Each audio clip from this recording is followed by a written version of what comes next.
Welcome back and thank you for staying with KTN Prime.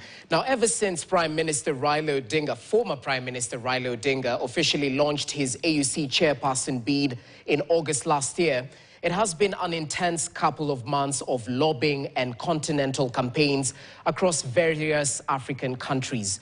Raila Odinga has styled himself as a visionary Pan-African leader, a towering statesman and veteran mobilizer for positive change in the continent. The home stretch is finally here, and the African heads of state are set to vote this coming Saturday for the next chairperson of the commission, who will head the Continental's body secretariat. Does Raila Odinga stand a chance? Will the voting bloc dynamic play to his favor? How will the Anglophone and Francophone divide play out? So much intricacies in this AUC chairperson race. So allow me to introduce the best minds on television tonight. I'm joined by regional analysts. I'll start with Dr. Kenneth Kambona. He's an international development consultant. Asante sana for your time. It's great to have you with us in our studios. Thank you. Well, equally joined by Maliba Arnold. He's a public policy analyst. Maliba, thank you for your time. Karibu sana. Asante. Equally joined by Wilfred Nabongo Muliro, who's a regional affairs analyst. Nabongo, it's a pleasure to have you with us. Thank you for making time. All right. Okay, so we're having this conversation at a time when the race has heated up, and we just want to take a step back in history and take a look at what various African heads of state, including President William Ruto, Uganda's President Yoweri Kaguta Museveni, had to say about Raila Odinga's candidature in the AUC race. Let's listen in. Young man from Djibouti, he came. The young man that I normally see him that he's a minister. He came and told me that he was the one who was the candidate for Djibouti. Of course, I greeted him well. We took photographs.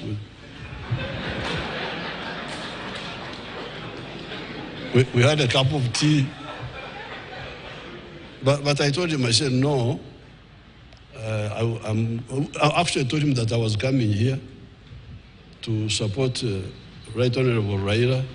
Personally, I know Baba Odinga, my kaka, not only as a wise statesman, but also as one who can make a strong case in advancing Africa's development priorities. Okay, kubali, nitakuwa mwenyekiti wa chama cha baraza kuu la African Union. So wakakubali. Kura itapigwa Jumamosi hii ambayo inakuja. Sio? Mimi naenda. Si mimi naenda. Nikichaguliwa sawa. Nisipochaguliwa sawa. We have an opportunity as East Africans to produce the leadership of the Africa Union. This time round, it is the opportunity for East Africa to produce the chair of the Africa Union. And in our midst, we have a solid candidate, a man with tremendous experience, a Pan-Africanist who can take this continent to the next level. Mr. Odinga is going to be 80 in the month of January. Really, at age 80, one should be writing his memoirs, not competing with younger people for holding an office, which is a secretariat's office. So, and even the manner and style in which he has campaigned is inconsistent with what the spirit of the AU is. There have been who have held that office, they did not campaign in that manner. My own view is that Kenyans and other Kenyans, the Kenyan government may support him, but I believe that he is not my age. Okay, sentiments shared by various leaders across the continent, but with emphasis within the East African community. So we just want to begin with the silent rivalry between the blocs, the divide between the Anglophone, that's the English-speaking nations, and the Francophone, the French-speaking nations in the African Union that could play a role in the AUC chairperson elections. Now, it's proper to note that Anglophone countries in Africa are roughly 24, while the Francophone countries are 28. However, there are 6 Francophone countries who won't be voting in the election this Saturday due to coup and various instability issues: Niger, Guinea, Gabon, Burkina Faso, Sudan, and Mali. So, Kambon, I'd like to begin with you on this particular note, because you've worked in Djibouti extensively, which is a Francophone country, apart from its ties to the Arabic-speaking nations. Right. Pundits say Raila's biggest threat is the Djiboutian candidate, who is believed to have the backing of Muslim and Arab countries. What should we look out for in Djibouti's candidate, Mahmoud Yusuf, who has been touted as one of the front runners? Thank you just for having me and my colleagues. That's a very good way to start. What is the architecture of Djibouti in terms of this election? Just like any other election, one has, for instance, what they call the strongholds, and then, you can now get what you can call, in American terms, the swing states. So the Djibouti candidate, yes, has strongholds in the Muslim world, in the Muslim Africa, and to a greater extent, the French-speaking African countries. So that's the basics, and that's where he's basing his, what we would call, stronghold. But beyond that, I think there are certain geopolitical issues that take precedence, including inter-country relationships, including what we call the RECs, the regional economic communities, and so forth and so on. So I think in our discussion, we're going to look at how those play within the context of his candidature. But for now, he can talk about having the French support, the French-speaking nation support, and the Arab support, theoretically.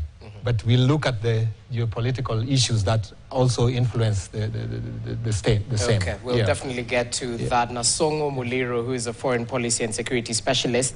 To clinch the seat, a candidate must secure 33 votes out of 49, because 6 countries won't be voting.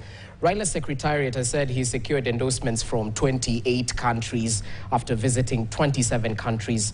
What regional bloc dynamics do you think will play out here? Can Raila count on a united Anglophone bloc in order to win favor in the AUC race?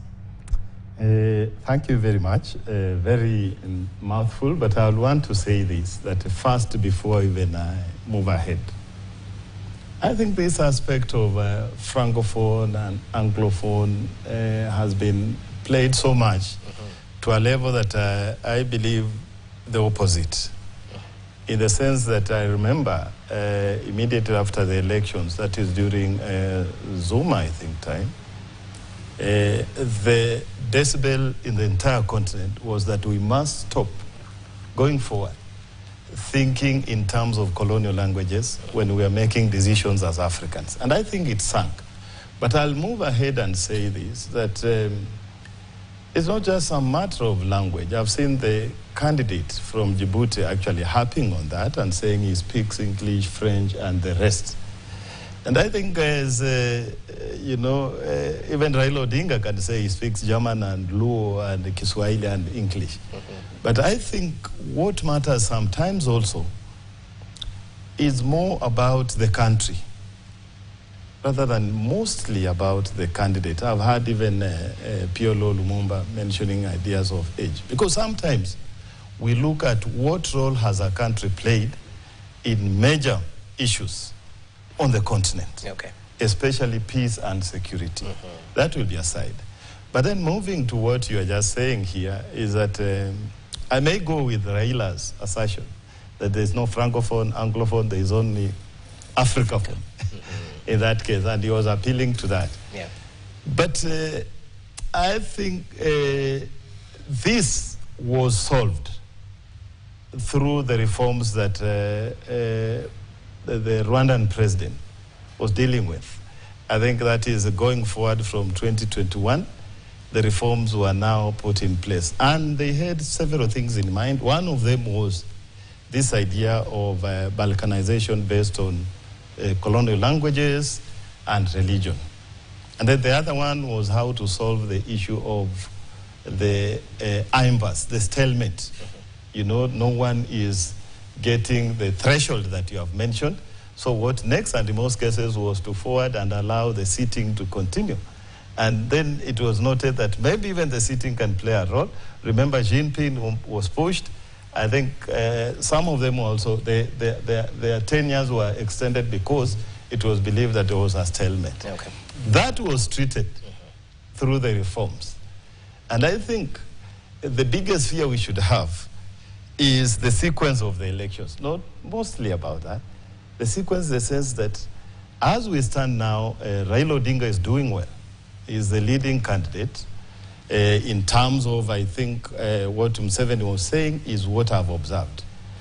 That if you were to meet the three candidates, in terms of charisma, you'll find that Raila Odinga is in that peerage that will make bold decisions or somehow be able to be received by the heads of state in Africa. Okay. If we look at the average age, and if we look at for instance, the Djibouti candidate, very good on paper and he has been there, but if you put him somewhere speaking, and even if you lose him at the debate, there's something, you can be very brilliant and educated, but charisma does not come in that way.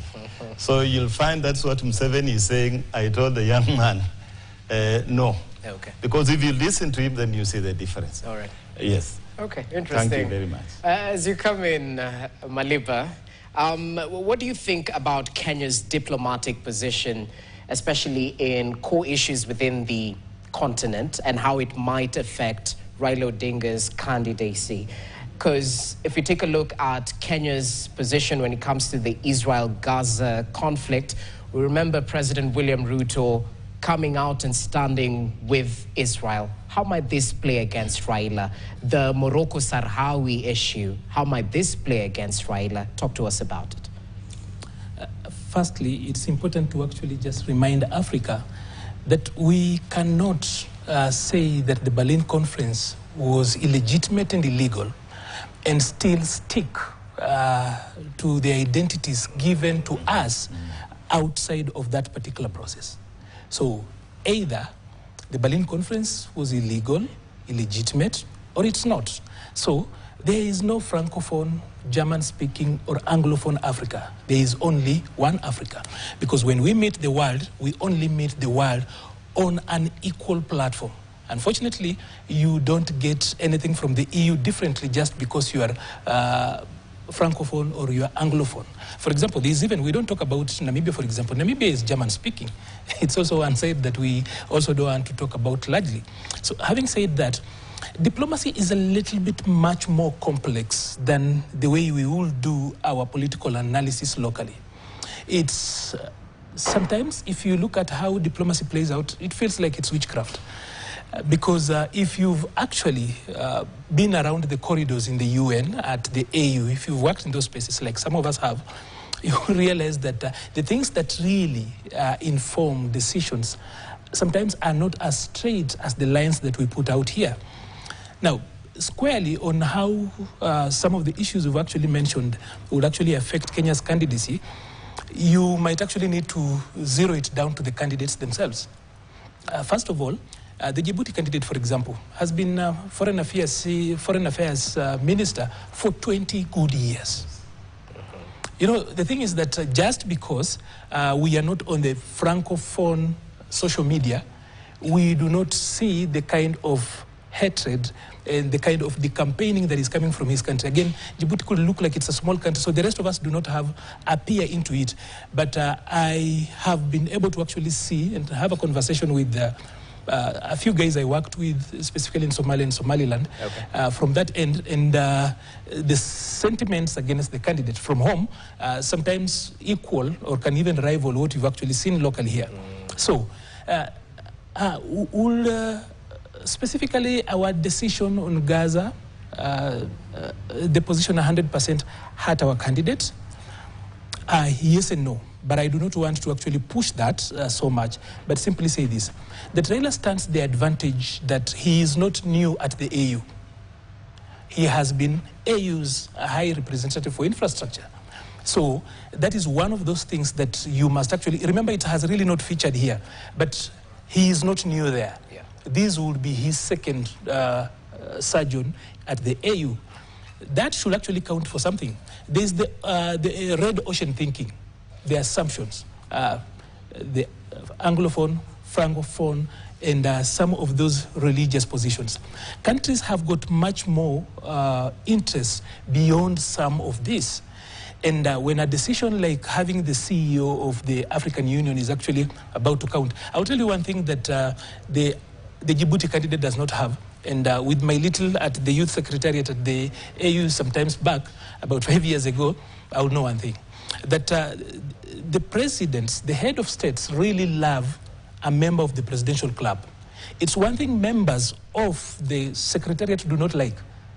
Because sometimes, they are data-driven, there are things they want to do. But you see, running a country is much more than, or rather running a delicate multinational like the AU, is much more than just what data says, what policies should go. So you cannot run AU the way you will run public policy in a country simply by what works. Okay. What works at the AU level is much more different. So Raila cuts that because if you look at the Djibouti candidate, he's so much of an activist.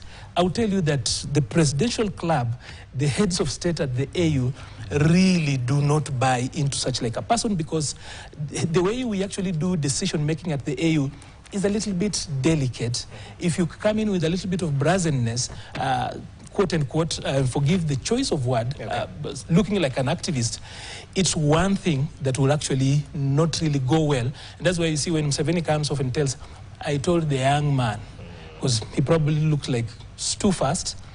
There's just a way things are done. For those who actually have been at the AU, they will actually tell you, Raila looks like, walks like what the AUC chair for the heads of states, and unfortunately or fortunately, the ones who are going to cast the vote really like and will want to work with. Okay, so just briefly, do you think age will play a factor in this particular race? Because we're looking at a continent which is quite youthful, actually the most youthful continent in the world. Will it play a part, do you think? From where I see it, I think, yes, age will play a role. But do you know how it will actually play it? Look at the average age of the African president. So when you look at it, and I would actually like advise the Djibouti candidate and the Madagascar candidate not to make age a factor because we can also exploit their youthfulness and inexperience. Interesting. Kambona, what do you think about that? But equally, demystify to us how this regional bloc dynamics might play out in the AUC race. Great, and I liked your first question because it set the tone for where I would say the Djibouti candidate is starting from. Okay. That, in my opinion, does not affect what I feel Right Honorable Raila has on his side of things. But having said that, therefore, it's not just language, unfortunately for us, but we'll get over it with time. It's the trade element of things. You'll find that Djibouti trades more with those French-speaking countries than... I was surprised that, you go to a supermarket and you find mostly, maybe because of the language, of course, but you find that a lot of trade is happening between the Francophones, just like we also trade a lot with the Anglophones. And it's not by our design, but by the way things happened in the colonial times, and that's where they are. So that goes in influencing such elections too, because then I will be like, oh, I know these people. I know. You'll find that, although Rwanda is a little different now, but you'll find that there are very many Rwandese in Djibouti compared to Kenyans. Why? Because of that link of trade and what have you. So it's not just the language, it is also the superseding factors that go with language, trade, schools. Right now, of course, it's very clear that Djibouti is getting more Kenyan teachers to teach English. Why? Because they're losing out on the Anglophone trade. So that was just to set the pace for this discussion. But having said that, I think it is very important to, you just talked about age. Age the Right Honorable Raila has one advantage. He has a one-on-one with almost all African presidents, and we saw that during his campaign. You know, he can, and there's that respect of age, and more so his African struggles for African, but most important is the vision he has for Africa, which I think the candidate, the Djiboutian candidate, still needs to master. So Raila has even mediated in Ivory Coast between Alassane Ouattara and and the other guy, and then he has also done a lot of these mediations in both French and Anglophone countries. So it may not, that's why I use the fact, and that's my last point on this, is that after we have considered the basics, the strongholds, what are the give and takes that Raila can rely on to get to the magic number of 33? Yeah. Interesting. Nasongo, as you come in, talk to us about still on the diplomatic positions we've had, because not too long ago there's a faction of the M23 rebel group that held a press conference right here in Nairobi, an issue that caused a diplomatic tiff between some of the countries we might be looking to in terms of votes. When you come to the DRC conflict, would you count Rwanda and DRC as a sure bet, or that issue about the M23 rebels and Kenya's stand, the Nairobi peace process, might hamper the chances of Raila Odinga when it comes to appealing to these two countries within the Eastern Africa bloc? Yeah, that's a very deep question. Actually, that's a question, an issue of concern. But before I just get there, I've remembered I was going to complete the reforms, what they were trying to treat. And you asked me the question of interregional rivalry. So that was treated with the idea of regional rotational representation. So at this time, we know that at the top, the position of the chair is reserved now for Eastern Africa. And the position of the deputy chair is for Northern Africa. And then the commissioners, the rest share, around maybe 2 each. But then they know that after this, then in the next election, these regions will not be there. So we don't expect that idea of, you may say, malice, that you want all and it's not your turn. Those are some of the things that were being treated. You are right. There are some geopolitics that my brother was mentioning here. It also plays a great role. Which countries do you trade with? You know, Arnold was mentioning, and Makinda here.